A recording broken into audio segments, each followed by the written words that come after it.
खुलुमबाय नोंथांमोनखौ बयखौ बरायबाय। दिनै 12 डिसेम्बर 2022 बाराय जाबाय समबार।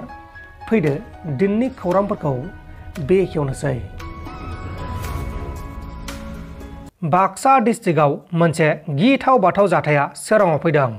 बाक्सा जिल्लानि सिङाव थानाय सिमला पुलिस बादानि लोखि बाजार ओनसोलनि राङापानि गामियाव मोनसे गिख्रंथाव लामानि जाब्रबथायजों सासे जुलि जागोदान बर' आइजोआ अबथिरायै जिउ गोमादों।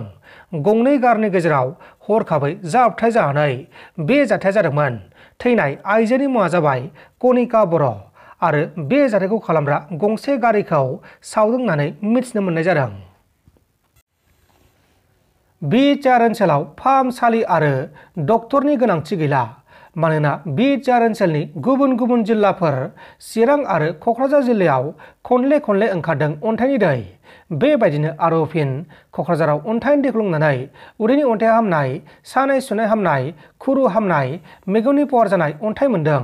मिथिनो मोननाय बायदिब्ला बे अन्थाइखौ मेघालय रायजोनि सिङाव थानाय दाउखि दैमानिफ्राय मोननो हादों होननानै मिथिनो मोननाय जादों। चिरां जिल्लानि सिङाव थानाय खुंग्रिं ओनसोलाव बिटिआरनि इएम रनजित बसुमतारिनि गोदान एनजिअजों गुलि गावजानानै गोब्राब जोखोम जानाय बिनामिन बसुमतारिखौ चिरां जिल्ला बनसु आफादा खौरां लाहैदों आरो खौरां लाहैखांनानै बे जाथायखौ थाबैनो नायबिजिरनानै सिबिनो नांगौ होननानै दाबि खालामनाय जादों। बनसु आफादनिफ्राय बुंनाय बायदिब्ला बिटिआरनि इएम रनजित बसुमतारिनि मानसिफोरा गुलि गावसे गावनानै हस्पिटालावबो लाङाबालासिनो गारना गालांदों आरो गोदान एनजिअआ जेब्लानो गोसो अब्लानो मानसि बुयो आरो मानसि गावो होननानै रोखा बुंथिदों। हिमाचल प्रदेश रायजोआव कंग्रेस हानजाया खुंथायाव फैनायनि उनाव सुखिन्दर सिंह सुगु बिथाङा मैयाहाय हिमाचल प्रदेश रायजोनि चिफ मिनिस्टार महरै समायखिरा लाखांबाय आरो बिथाङा कंग्रेस हानजानिफ्राय खेबब्रै एमएलए देरहाखांबाय होननानै मिथिनो मोननाय जादों।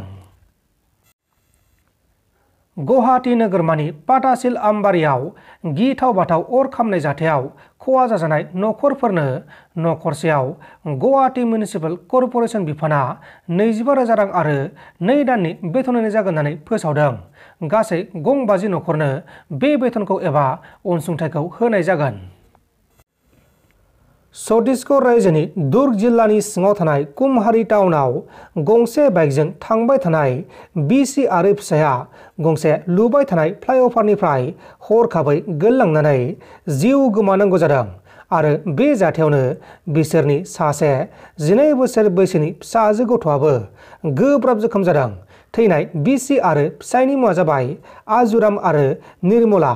आजुरामा 46 बोसोर बैसोनि आरो निर्मलाया 42 बोसोर बैसोनि। गुबुन सासे जोखोम जानाय फिसाजोनि मुङा जाबाय आनु। बे समाव आनुखौ फाहामसालियाव फाहामथाय होगासिनो दङ। गुवाहाटी नोगोरमायाव डकाइतनि उदखारि सोमजिदों।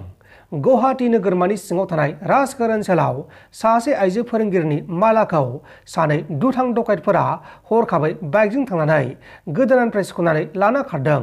उनाव लाना खारजानाय बे आइजोआ पुलिसनो केस होनाय जादों आरो लाना खारजानाय आइजोनि मुङा जाबाय आन्तारिका लाकार 25 बोसोर बैसोनि।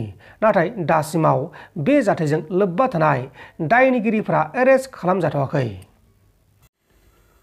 मोनसे दुखुनांथाव नुथायखौ नुनो मोननाय जादों।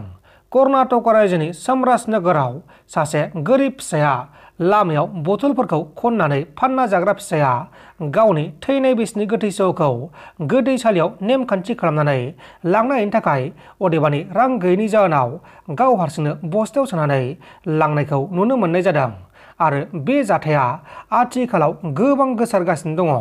थैनाय बिसिनि मुङा जाबाय काल्लामा आरो फिसायनि मुङा जाबाय रबि।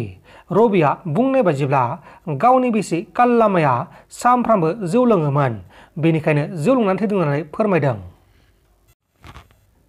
मुम्बाइआव मुम्बाइ पुलिसआ सासे 17 बोसोर बैसोनि हौवासा गथ'आ सासे 17 बोसोर बैसोनि हिन्जावसा गथ'खौ खुदुमनाय सावगारिखौ ससियेल मिडियाआव हगारगोन होननानै सिगिसवा खालामबोनानै जिनाहारि खालामबाय थानायनि जाहोनाव एरेस्ट खालामजादों। हिन्जावसानि बार्थडेआव बे हौवासा गथ'आ हिन्जावसाखौ खुदुमनानै सावगारि लाखुमादोंमोन। उनाव बे सावगारिखौनो देखायनानै बे गथ'आ बे जाथायखौ खालामबोगासिनो दंमोन। उनाव हिन्जावसानि लोगोफोरा बे जाथायखौ हिन्जावसानि नखराव फोरमायनायनि उनाव हिन्जावसानि बिमा आरो बिफाया पुलिसनो केस जायो आरो दायनिगिरिया पुलिसजों एरेस्ट खालामजायो। हमजानाय दायनिगिरिनि मुंखौ खौरां मख'नाय जायाखै आरो हमजानाय दायनिगिरिया थांनाय गोलाव समनिफ्रायनो बे जाथायखौ खालामबोगासिनो दंमोन। दा बेखौ एरेस्ट खालामनानै जोबथेसालिसिम दैथायहरनाय जाबाय। नोंथांमोन दासिमनि माखासे खौरांफोरा बेखिनिनोमोन। बेखिनिसिम नायनायनि थाखाय नोंथांमोननिसिम रोजा रोजा साबायखर। गोजोन्थों। एसेनोसै। जै बर' हारिनि।